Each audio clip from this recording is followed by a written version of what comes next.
सुप्रभात बच्चों। आशा करती हूँ कि आप अपने घर में परिवार सहित सुरक्षित और स्वस्थ होंगे।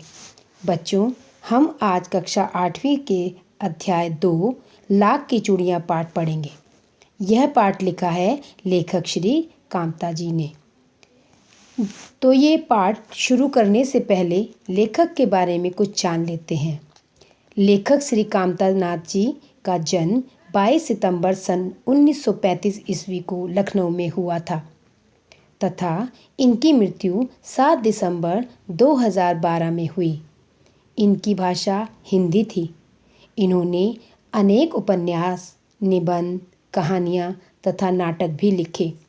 इन्हें पहल सम्मान, मुक्तिबोध पुरस्कार, यशपाल पुरस्कार तथा साहित्य भूषण पुरस्कार से भी सम्मानित किया गया। लाख की चूड़ियाँ कहानी के माध्यम से लेखक ने बड़ी ही सरलता तथा सहजता के साथ बहुत ही संवेदनशील व व्यथित कर देने वाली चिंता की ओर हमारा ध्यान आकर्षित करने का प्रयास किया है। यह कहानी रिश्ते नातों के प्यार में रचे बसे गांव के सहज संबंधों में बिखराव और सांस्कृतिक नुकसान तथा आर्थिक कारणों को भी स्पष्ट करती है।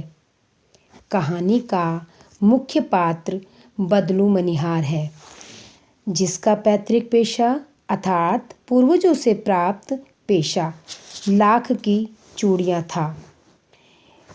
उनके पिता भी यही काम करते आए थे और वह भी यही करता था तथा दूसरे पात्र के रूप में है नन्हा बालक जनार्दन। तो चलिए पाठ शुरू करते हैं। लेखक कहते हैं कि बालक जनार्दन अपने ननिहाल अर्थात अपने नाना के घर जाता तो वह बदलू मनिहार से अवश्य मिलता। वह बदलू को बहुत प्रेम करता, क्योंकि बदले में उसे रंग बिरंगी लाख की गोलियां जो देता था बदलू। रिश्ते में बदलू जनार्दन के मामा लगते थे, किंतु गांव के सभी बच्चे उसे काका कहा करते थे, इसलिए जनार्दन भी उसे बदलू काका कहते थे। बदलू अपने घर के आंगन में नीम के पेड़ के नीचे बैठ लाख पिघलाया करता और चूड़ियाँ बनाया करता। छुट्टियों में बालक जनार्दन का अधिकांश समय बदलू के साथ ही गुजरता। वह बदलू के इस कार्य को बड़े चाव अर्थात रुचि से देखता। बदलू काका रोज लगभग 4-6 जोड़े चूड़ियाँ बनाते तथा चूड़ियाँ बनाने के पश्चात बेलन पर चढ़ा उन्हें ध्यानपूर्वक देखता।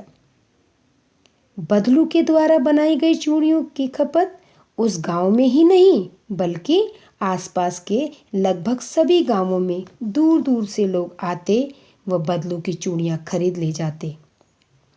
बदलू चूड़ियों के बदले पैसे नहीं लेता, इसके बदले वो अनाज आदि चीज़ें लिया करता था।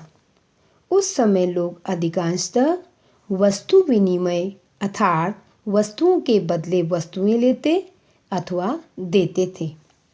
गांव में व्यापार का यही उचित तथा आसान माध्यम था।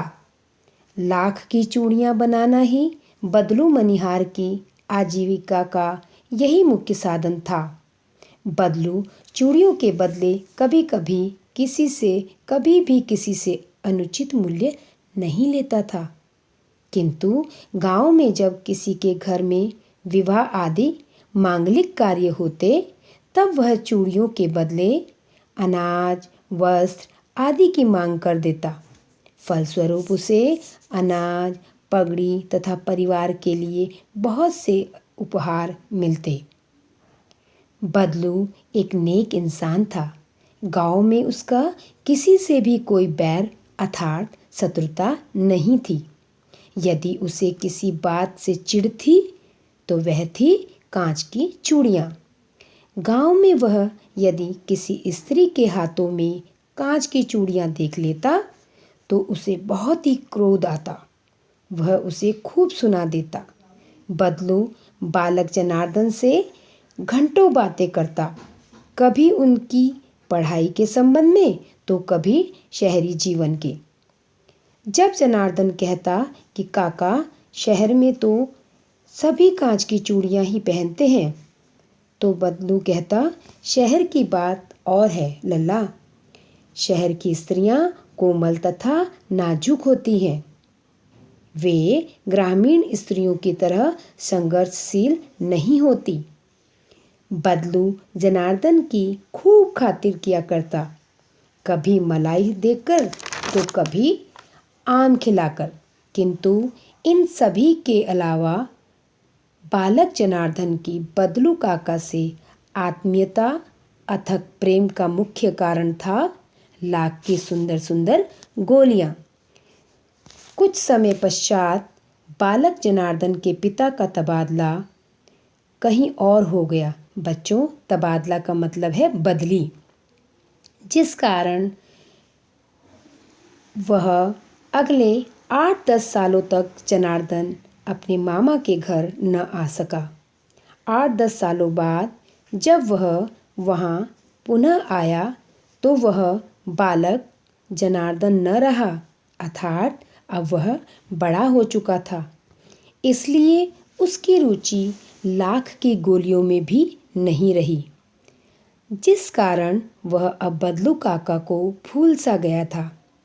कुछ दिन गांव में रहने के पश्चात उसने महसूस किया कि गांव में अधिकतर सभी स्त्रियों ने कांच की चूड़ियां ही पहनी हुई हैं। एक दिन जब जनार्दन की ममेरी बहन अर्थात मामा की लड़की खेलते समय गिर गई तो कांच की चूड़ियां उसके हाथों में लग गई, जिसकी वजह से उसके हाथों से खून बहने लगा। तो अचानक उसे बदलू काका का स्मरण हो आया। बच्चों, स्मरण का अर्थ है याद। उसने निश्चय किया कि वह बदलू काका से अवश्य मिलेगा। शाम को घूमते घूमते वह बदलू काका के घर चला गया। बदलू घर के बाहर ही खाट अर्थात चारपाई पर लेटा हुआ था। जनार्दन बदलू को अपना परिचय देने पर वह उसे फट से पहचान गया तथा कुशल क्षेम पूछी। बदलू काका से बात करने पर उसे पता चला कि मशीनीकरण ने गांव की दशा ही बदल दी है। अब यहाँ अधिकतर सभी कार्य मशीनों से ही होते हैं तथा यहाँ की सभी स्त्रियाँ मशीनों से बनी कांच की चूड़ियाँ ही पहनती हैं, जिसके कारण बदलू का काम अब बंद हो गया है। आर्थिक स्थिति खराब होने के कारण उसे अपनी गाय भी बेचनी पड़ी। बदलू अब काफ़ी कमज़ोर हो चुका था। जनार्दन को बदलू की बातों में मशीनीकरण के लिए उत्पन्न रोष यानी गुस्सा साफ साफ दिखाई दे रहा था। जनार्दन को एहसास होता है कि वाकई में मशीनीकरण ने कई लोगों के हाथ काट दिए हैं, अर्थात उनसे उनका रोजगार छीन लिया है। हाथ काटना बच्चों यहाँ मुहावरा है और इसका अर्थ है बेरोजगार कर देना। वह बदलू की इस दुख की स्थिति में बहुत दुखी हुआ। हालांकि मशीनीकरण ने बदलू की रोटी छीन ली थी, किंतु बदलू का व्यवहार तथा जनार्दन के लिए उसका प्रेम अभी भी नहीं बदला था। वह अपनी बेटी रज्जो से आम खिलाने के लिए कहता है।